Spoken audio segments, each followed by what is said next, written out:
Anyone got any last minute things they need to do, or are we good to start? Good to go. I don't have anything. Then it's a good thing I started recording like 20 seconds ago. Yay. Oh, well, fair enough. That's how we start these episodes when, we don't have things to say right away. Everybody. That is usually how it goes. Yeah. So, is everything cool? Everything's kind of good? All right. Just trying to find a way to get the conversation flowing naturally so I can start in medias res, rather. People get Well, that I will wrong all the say time, and it's it's a not. bit of a pet peeve. So, What were you going to say, Patient? I was going to say everything's cool now. Everything's very much not cool. We're smack in the middle of summer here, and that's weighing on everyone. True. It's quite warm. I saw an article about people going to, Death Valley because it was 131 degrees there, world record. Yes, that's definitely something you want to be in the middle of. So people were heading out to go experience the world record. History in the making, I guess. Yeah. Okay, I know we joke about all wanting to die, but don't. That's straight suicide. Don't do that. I need a translation so I understand what is it, 131 you said? Yes, 131 degrees Fahrenheit to... Which is 55 degrees Celsius. Okay, yeah, that is more than halfway to boiling. Yes. Yes, it is. Mm-hmm.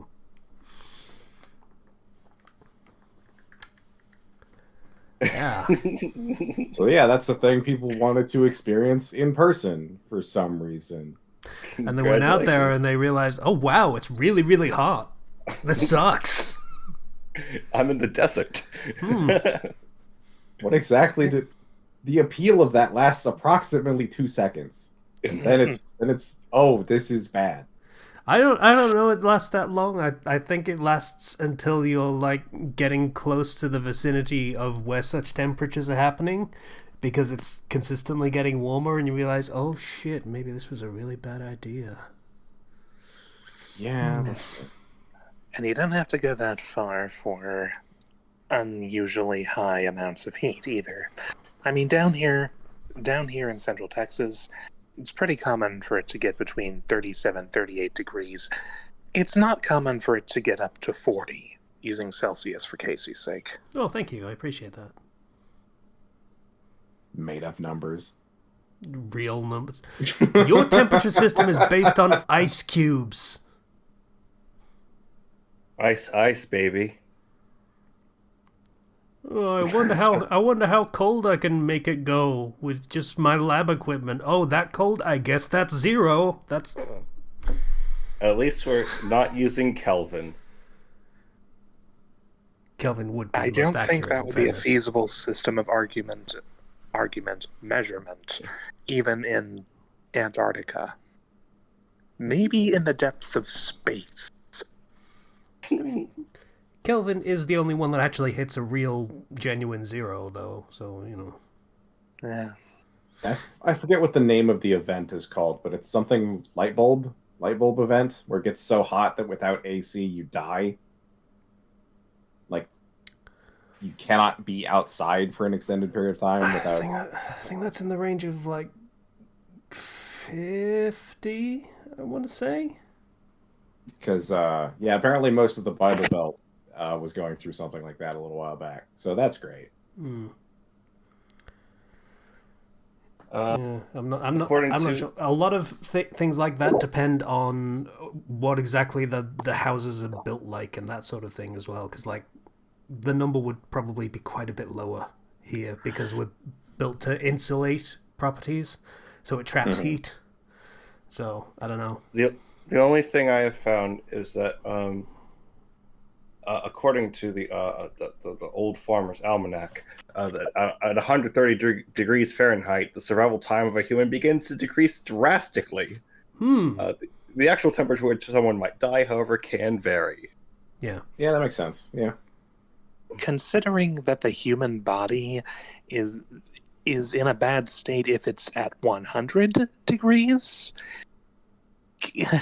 Yeah, that is higher temperature than the human body is supposed to maintain, and we are expected to try to keep our temperature up, not bring it down, broadly speaking.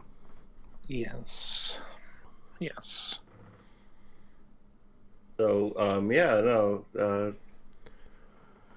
tourists want to go to Death Valley to die, I guess. It's just, It's in the name. yeah, that's the advertisement right there.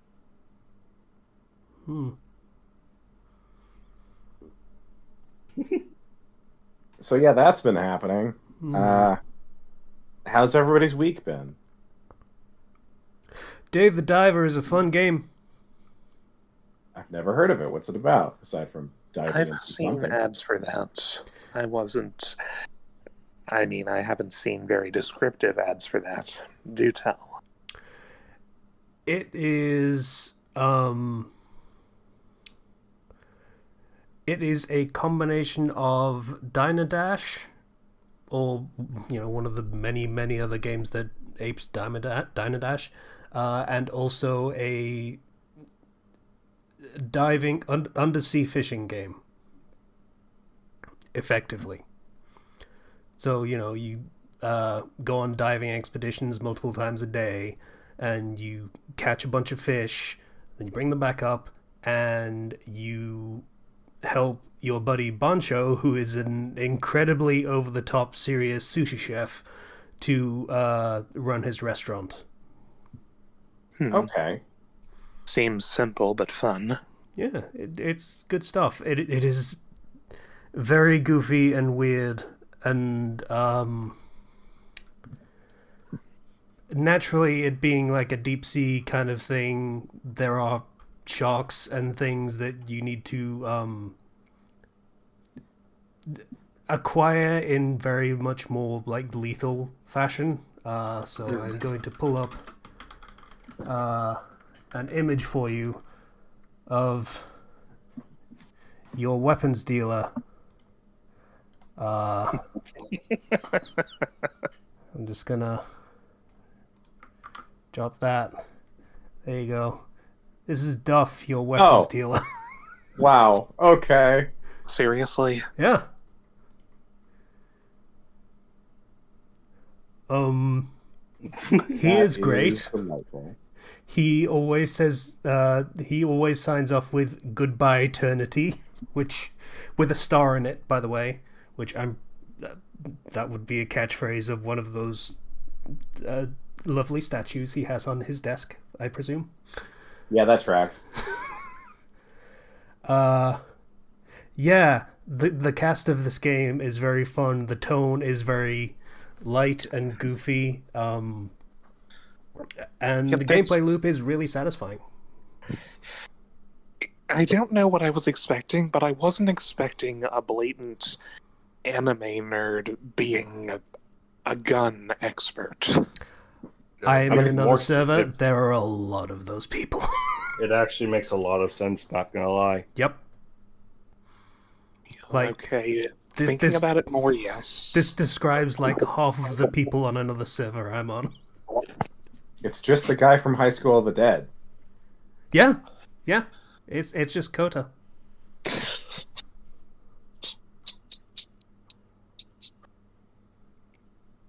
Yeah. So, I am having a lot of fun with it. The plot moves in. It's an odd thing with the pacing, because it feels like the game is constantly fighting with itself over whether you're trying to just make the incremental progress of, hey, I'm trying to make money at the sushi restaurant, and the plot actually progressing. And it feels like the plot drives forward in a really rapid clip, which makes it feel kind of frenetic, but also at the same time it feels like it's progressing alongside the the gameplay loop of the fishing in the sushi restaurant and everything. So it actually, if you play intending to progress the plot as fast as possible, it will actually match up perfectly. But it always feels like you're kind of being rushed as a result. It's very strange, but it's enjoyable. Sounds interesting. Does it feel like impossible to keep up with at times, or because I know Racketeer had a bit of that problem? No. Like, I will say I don't think there is a failure state per se. Oh, okay. So, it's not like you're fighting against debt or anything. It's just trying to progress to the point where you can dive deeper and find cooler fish and serve them for higher return on investment and get more money so you can get better equipment so you can dive deeper and hunt bigger fish and etc. Do you eventually get a cool submarine?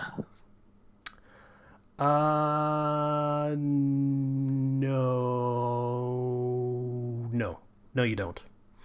The gameplay conceit is it's roguelike kind of. It's roguelite, I guess, if you want to use that term.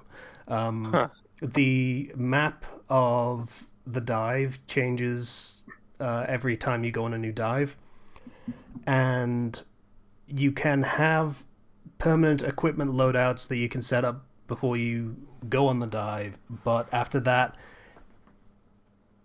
everything you get on that dive, like all the equipment that you can find in like caches of supplies and stuff like that, is just limited to that dive. So if you find a cool new gun, for example, like you find a sniper rifle in an equipment cache, then you can use it for that run, and then when you finish that dive, it's gone. It just breaks because wacky plot contrivance. You don't even get to like sell it at the end or something? If you bring back a new gun, then Duff there, the weapons dealer, will start to build a blueprint for him to be able to make you one of those guns eventually. If you bring it back enough. Okay. Yeah. If you bring him back enough, what? Of that gun. So if you bring me like 10 sniper rifles, you can use a sniper rifle to start. Yeah, I think it's 3 for each weapon. Yeah. Oh, that's not bad. Okay. Yeah. So yeah, that is a very fun game. I've had a very good time with it. It is surprising how much it continues to surprise me. Some of the things that just... It feels like there are some things in this game that just got tossed in there because they felt like it, but they are so oddly well built that it feels like they almost could have made an actual game with them. Huh. Alright. Yeah. So, that is a very fun experience, and I don't want to spoil it more than I have already spoken of. That's fair. So... Well, it does definitely sound like an appealing game. What was it called again? Something Dive? Dave the Diver. Gotcha. Yeah, good stuff. Probably a good Switch game, but I don't know whether it's on Switch. But you can play it on Steam Deck. So, if you have one. Yay.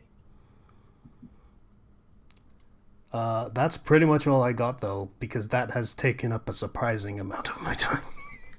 Oh, wow. It's only an unpleasant amount of my time. Like, to the point where it's just, okay, I did a run. I feel like that's enough. I have so many things to work on, so I'm going to stop playing. And about 20 minutes of faffing about happens, and I'm like, I could do another run. Boot it up again. Yeah, the Dave the Diver is apparently only available on the computer and Mac. That's a shame. No, PC and Mac. But it's a very low spec game. I would have to imagine. It's not like it's graphically intensive. It's all, mostly pixel art and that sort of thing. So. Mm-hmm. Yeah, I gathered that just from the one screenshot you showed us.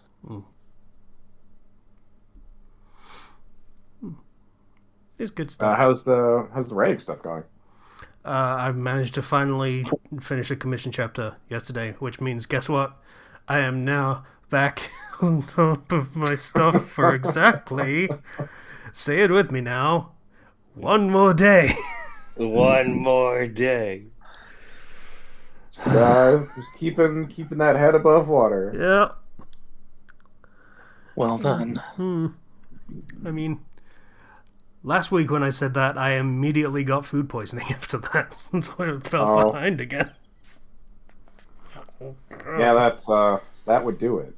Also, last week I think you only had like 3 or 4 hours. So hey, progress, I think.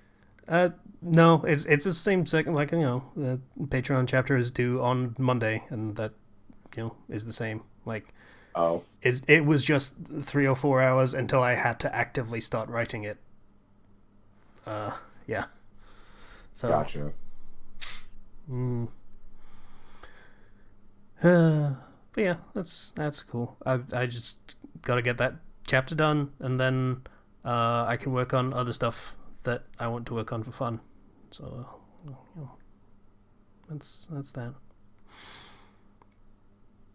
Patient, how's it going? You weren't with us last week, I don't think so. No, and I apologize for that. No, that's cool. I don't think I was here the week before that either. I don't know whether we recorded the week before that, but yeah, whatever. We might not have. In any case, well, 2 weeks left before my branch shuts down and leaves me out of a job. I did have a rather promising interview the other day at another bank, and I'm keeping my fingers crossed for that one.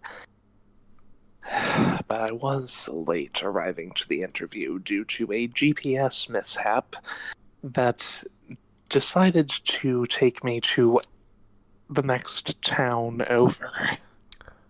Wow.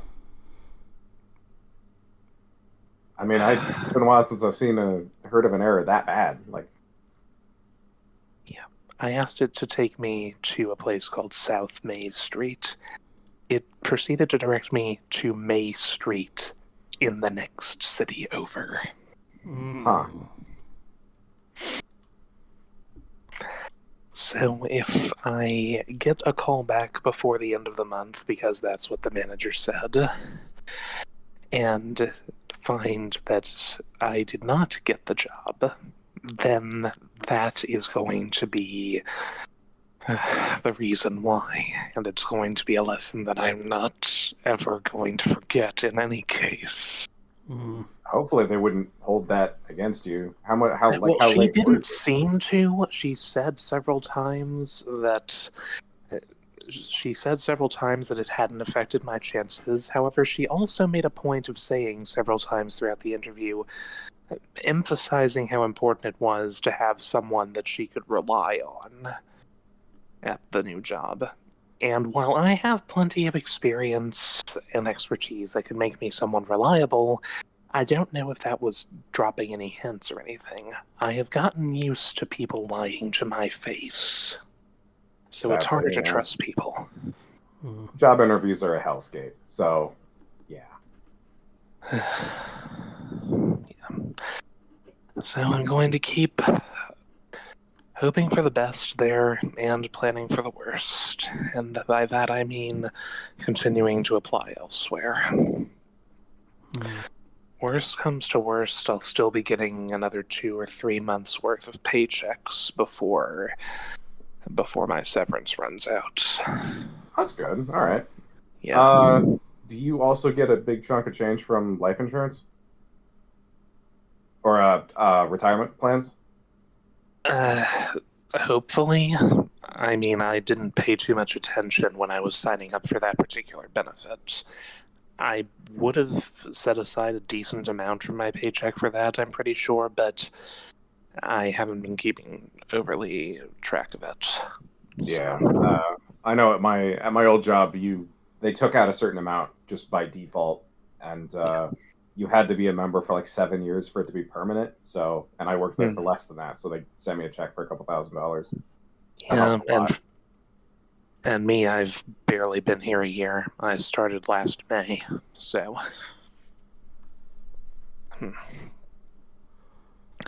Well, I'll reread the agreement that they're printing out for my severance, and we'll see about that. It's going to be about as amicable a separation as I can get, I think.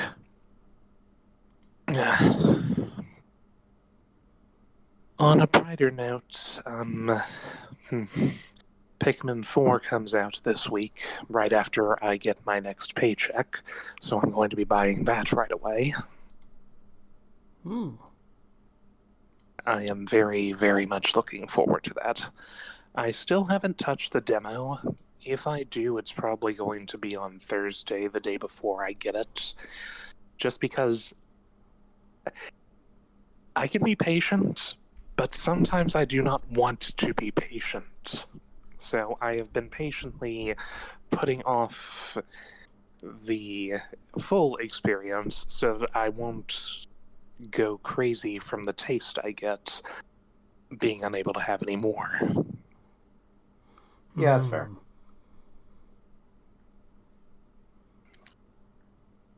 And I'm going to be considering whether or not to finish Breath of the Wild next, much to Zomniac's shock. At one point recently, I went after without the Master Sword and without having bolstered my health above 3 hearts, I decided to go to the Hyrule Castle Sanctum. Yeah, that's how we do it. I then proceeded to decimate all 4 blights. Nice. And got Calamity Ganon down to half health. Speed run.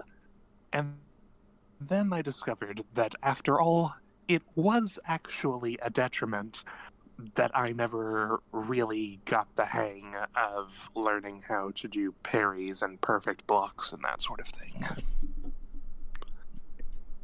Yeah, doing the flurry rush or the parries are kind of the skill that's being tested in that final phase of that fight. Yes, that's something I've been made aware of. Well, good to know. I'm pretty okay with those. I can't parry to save my life, but I can dodge roll. So yeah, I wound up getting almost through the entire boss rush, and then I failed. Oh. So. Oh, that sucks. I really love how you have the boss rush at the end of Breath of the Wild. If you didn't do all the various divine beasts, then you still have to fight all the bosses. And it's something that actually carried over to the sequel as well, which is super fun. And I'll tell you this. I fought Lynels throughout the game, and recently I've gotten the hang of fighting Lynels. Compared to them, the Blights are pushovers. Why? Because the Lynels can kill you in one hit, and the Blights always leave you with at least 1/4 heart. It doesn't matter that I'm doing it on a 3-heart run, because they never take me out in one shot. That's interesting. I wonder if there's some sort of balancing thing there. I wouldn't be surprised.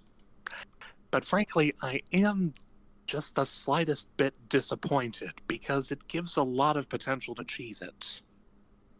Like, I did know that if you were doing the Divine Beasts, the Blights are buffed depending on which number they're being fought. But I didn't know that they just can't one-shot you.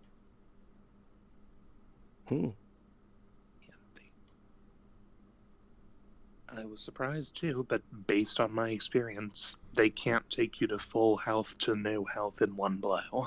So as long as you're healing after every attack, 3 hard run of them, perfectly feasible. Huh. Well, fair enough. Yeah.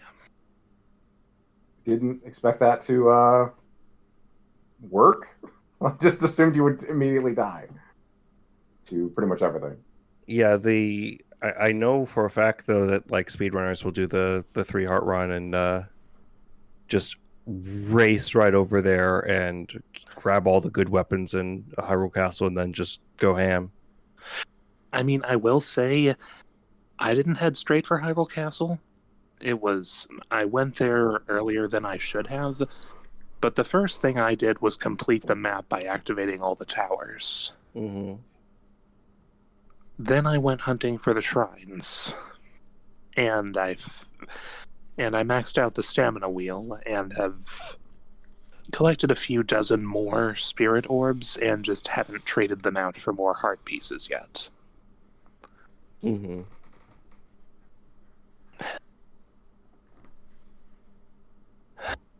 So yeah, I dawdled and explored about as long as I could. I said this last time, about as long as I could before heading to Kakariko Village and finally starting the main plot. And then I did a lot of hunting around for the 13 memories, and I completed that. Though there are still a few gaps to be filled in there. I might go hunting for those. I really wish those memories were easier to find. Like, the runes are easy to see. You just fly up really high and then look across the horizon. But, like, where exactly they are on that rune thing is troublesome sometimes. Yeah, some of them... The 12th one in particular is brutal. Most of them have some kind of landmark or distinguishing feature in them that let you pinpoint it more or less without too much difficulty. Mm-hmm. But that last one was just generic forest.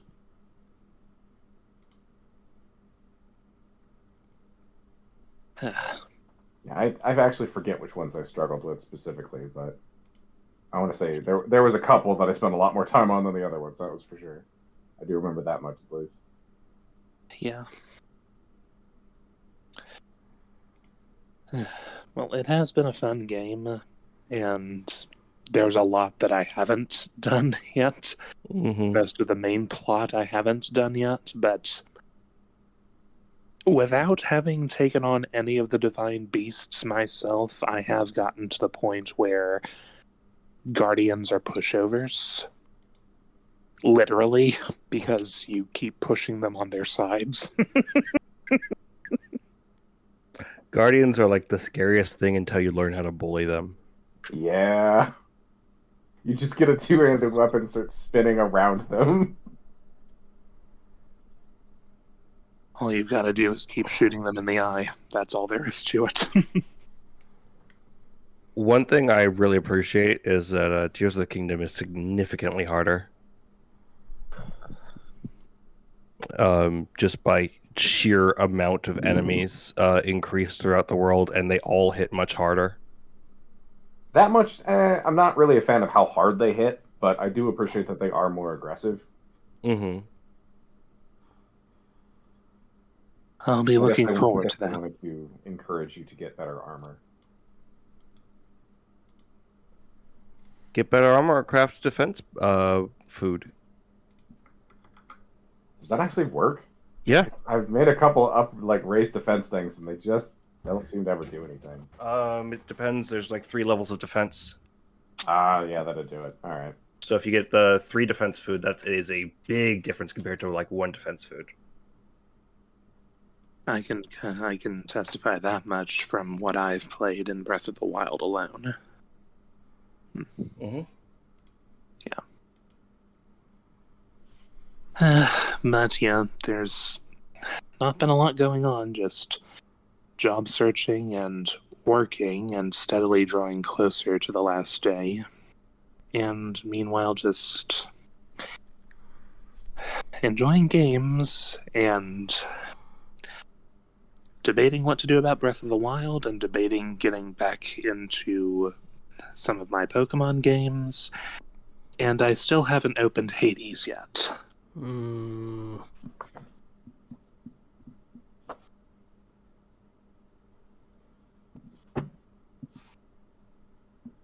So lots to do, so little time.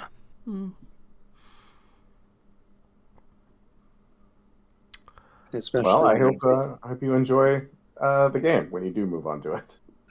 Thank you. Yeah, when you get back to playing a good game instead of Zelda. I resent that. He's saying that just to make me mad.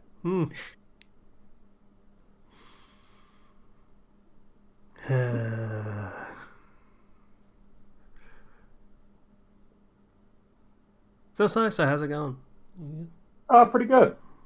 I joined an escalation league at the local game shop, which is a Warhammer league where you start with a low number of points and kind of work your way up every couple weeks, so you can kind of learn how to play as you play. Sounds fun. Yeah. Usually you start with very simple games. There's a mode called Only War where it's just your only objective is to murder the opponent. Essentially, there might be objectives on the map you have to stand on, but it's not difficult at all. And I play a faction called Guardsmen, who are just like baseline humans with. They joke that they're flashlights, but they're las guns, so they're laser rifles that do nothing if the opponent is wearing even a slight amount of armor. But I have so many more units than the other people because my units are so cheap. I didn't really mentally grasp that until I showed up and I had 42 models and the opponent had 9. So I just pretty much buried my opponent in bodies and stood on objectives and plinked away at their armor with a couple points of damage while he mowed through my troops. I mean, if it works. It did. It worked really well, actually. He couldn't throw enough dice at my horde of army to actually kill me completely. You Zerg rushed with humans. Yes, yeah. People have likened the human faction to a horde. They call them the Horde, so it's not normally something you think about, but yes. Yeah, the Guardsman's faction is absolutely a Horde army. It's fun. I had a lot of fun with it. It definitely helped that my first opponent, since I joined the league so late, like I learned about it a day before it started. So they were nice enough to fit me in, and I actually fought the store owner that was putting the league on, so that was nice. So he was very patient with my need for 8,000 pieces of paper scattered around the board that we played on to keep track of all my different units, their abilities, what they did, secondary objectives that didn't actually come into play. Just a lot of stuff. So that was nice. I had a lot of fun there. Let's see. I finished up all the preparation for Diablo 4. The league is starting on, or not league, season 1 of Ladder is starting on Thursday. So I am all set to start that. Scattered around the game map, there are 160 Lilith shrines, these little like statues of the main villain you go up to and you interact with, and they give you a couple points of permanent stat boost. And it is a bitch and a half to collect all of those. But thankfully they went against their original plan of resetting all of that, and now you just keep those permanently, so you don't have to round them up ever again. Yeah. You also... Yeah. When you make a new character, you also have the entire map unlocked if you have it, whatever your most advanced character has. So if you have the map fully unlocked on one character, you have it for everyone. Those are some nice quality of life features of just, hey, you've done it, you don't need to do it again for every character. If you want to play a new character, new class, just fucking enjoy the new character. You don't have to do the faff, you've done it already. Yeah.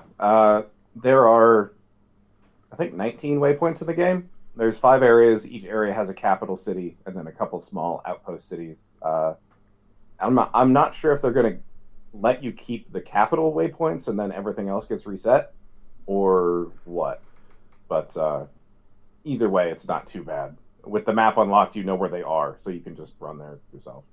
And your horse is also something that keeps permanently, because normally you have to go through the campaign, most of the way through the campaign, to get your horse. So that's also very nice.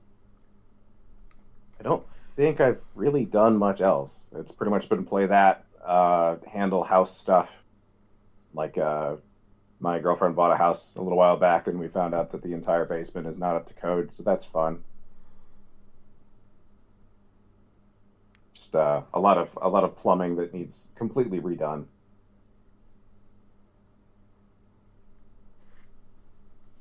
Yeah, not great. But we're getting that one. So. I don't think I played any games. Haven't. I think I talked about Silo last recording session. Yes, the thing where they're underground and they forget what technology is. Yeah, that's the one. Yeah. Yeah. Yeah, that's it. That's my week. There is a Street Fighter 6 mod that turns Cammy into Android 18. The video that mentions it describes it as the absolute best mod for Cammy, and I immediately agree. Sorry, I just saw that come up in one of the games channels. I did forget to mention another. I don't know.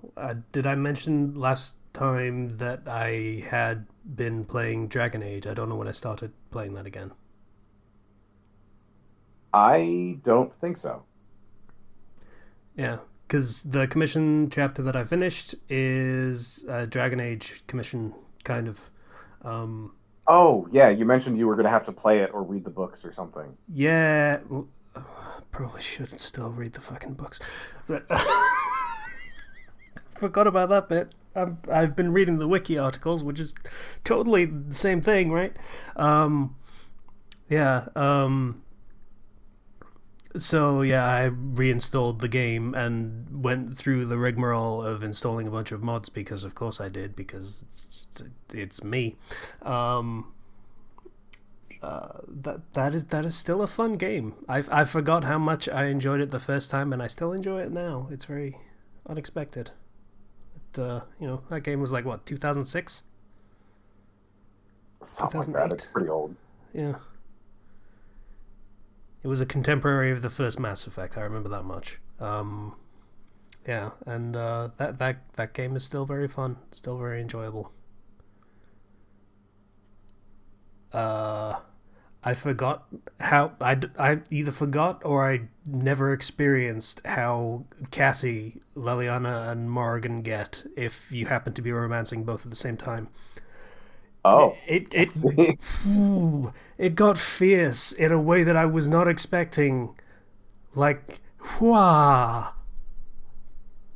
Do they ever confront you, or is it just each other? They do eventually, yes, and I think the implication is those conversations are preamble to them eventually going, hey, none of this, pick one.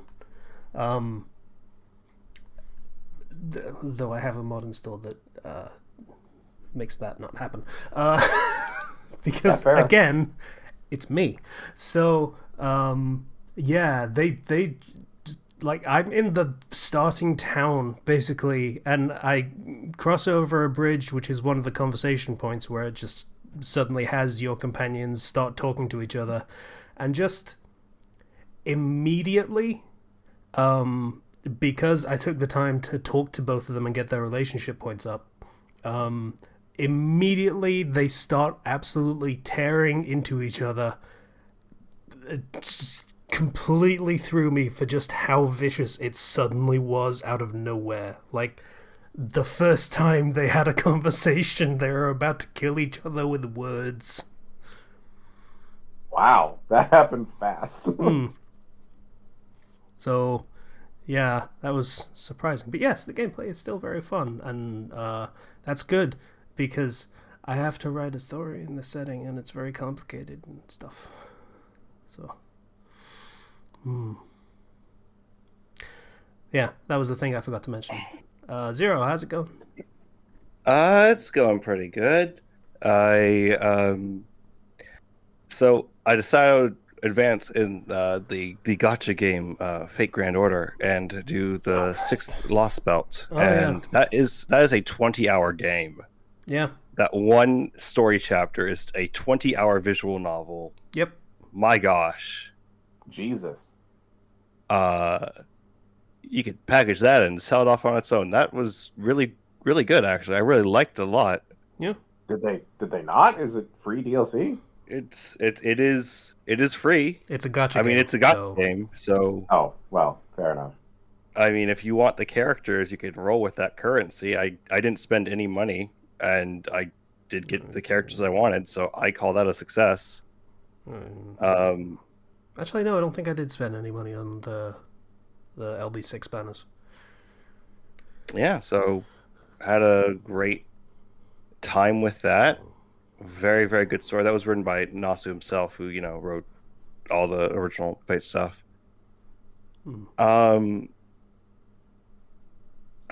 Yeah. All that aside, Fuck fairies. Yep. yeah, no, fuck fairies. That place deserves to burn to the ground. Yeah. Don't go to Fey Britain. Don't go to Fey Britain. It was really bad. It's really bad. Are there any good fairies that you want to save? No. There's like 4. There's a small handful. Yeah, there were like 4, and no spoilers. Yeah, no, that was a ton of fun. I also watched speaking of Fate stuff, so there was a recent sort of OVA / episode 1-ish thing, I guess, for Fate Strange Fake. Which is... Yeah, I don't remember which one that is. That is the one that it takes place after, Fate's Day Night, that whole stuff. And it is a fake Grail War, like capital F fake, meaning there's context. Grail War that takes place in America. Yeah, okay. I vaguely remember some details about this one from a fanfic I read years ago.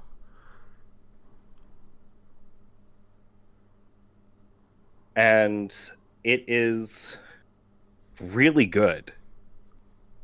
The writer of Fate Strange Fake is the same person who did Bakano and Durarara. And man, I'm getting like some really good Fate Zero vibes from it. You have the because it's in America, you have the quote unquote mages who are like, we're not like you clock tower guys, and then SWAT team comes in and just guns down a mage because they can do that. And just you have an entire one master who's just like has a whole police force under him, and one character from the El Malloy show becomes a master of my favorite interpretation of this character, which is has the servant Jack the Ripper.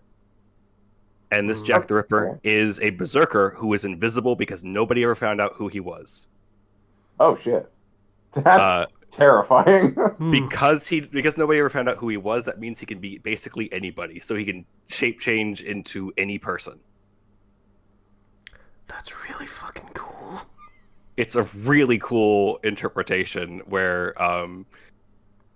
the myths and the legends surrounding Jack the Ripper are basically made manifest as a berserker. That's such an assassin skill set for a berserker of all things. Yeah. That the idea of an invisible berserker is bad enough. And it's because it's a fake Grail War, there's no saber. that gets summoned, or there's Okay, not and what supposed are- to be a saber. What are the classes then? You have your Ow, assassin. Ow. Sorry, was I? Did I Chill. peek a little? Chill a bit. Okay. You have your assassin, you have your archer, lancer, rider, caster, and your berserker. Which the archer for this is Gilgamesh, and the lancer is Enkidu. So they get to be in a Grail War together. Oh, okay. And the animation budget pops off for those two characters really, really hard. Well, they're fan favorites, so that makes sense. Yeah, I would definitely say go give that a watch. That is just really, really good. I also watched the first episode of Reincarnated as a Vending Machine. Because it exists now. You realize I judge you every time you bring the show up, right? I just find it hilarious. It's also just kind of like weirdly wholesome. Mm-hmm. I appreciate the lengths of which this writer did to be like, my character cannot talk, cannot move on their own, but they are a vending machine in a fantasy dungeon world that can provide basically infinite food. And they kind of use pre-recorded phrases to communicate, forming a whole yes and no. Yes, this means yes. This means no, sort of thing. It's Okay. It's fun. It's lighthearted. So give that a try. Reincarnated as a vending machine. We got to this point. This exists. Yep. In fairness, we aside- got to that point like a decade ago, but this is now... We are now plumbing the depths of anime, isekai, friggin'... not even deconstruction, parody. And Yeah. We were already in that well, and now the canary in the coal mine is just sort of keeling over, and we need to stop. But we're not gonna stop, but we should. That was a hell of a mixed metaphor, by the way. Wells and mines and shit. Like, holy... Ugh. That was a lot. Aside from that, working on my master's project really hard. Played some D&D and some stuff. That's going well. The near entirety of my party and my game that I DM for ended up turning into demons. So it just kind of happened. They all rolled really, really badly. So now they're demons. Yay. Well, that's Alright. a turn for the... Well, it's a villain party now. Okay, cool. They got a whole bunch of different effects, like decrease your wisdom by 2, increase your strength by 2, you know, and stuff like that. So they were really excited. Everybody's redesigning their character to now be like more metal. That's kind of awesome. Yeah. All right. They're like, yeah, let's go. Yeah, fuck it, roll with it. If everyone's a demon, then everyone's kind of on board by default. Yeah. Fuck it. So that's really fun. Yeah, no, it's been a pretty slow week, other than, you know, just working on stuff that I gotta do, because I'm 1 month out from my symposium, which is when I present my master's project, and then have to defend my project, and after that, then they decide whether or not to give me a master's degree. So, got that. Crunch time. Yeah. All right. And then we call him Master Zero. Sure. Right now, we just call him Bachelor Zero. So, you know. Bachelor. All right. Well, best of luck with that. Thank you. Yeah, no, I think that's it for me. This has not been a huge week.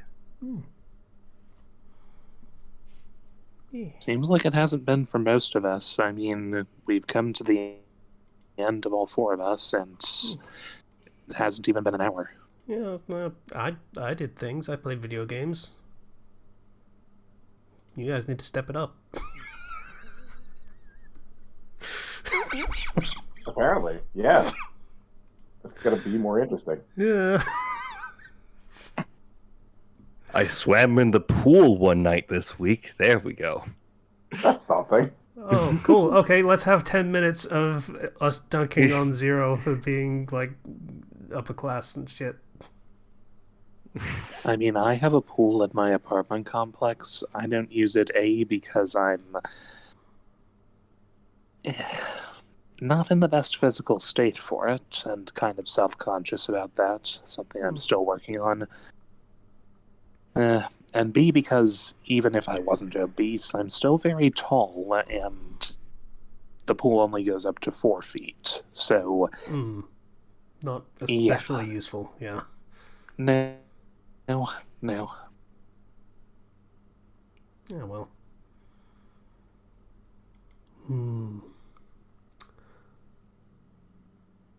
Yeah, I guess that's an episode. Yeah. Fandom Flux is short. Yeah, pretty much. Did we have to do Patreon or anything? Or I think we did that last week. Did we do that last week? Yeah, we did It that. should have been done last week. Yeah, we already did that. sweet. Alright then.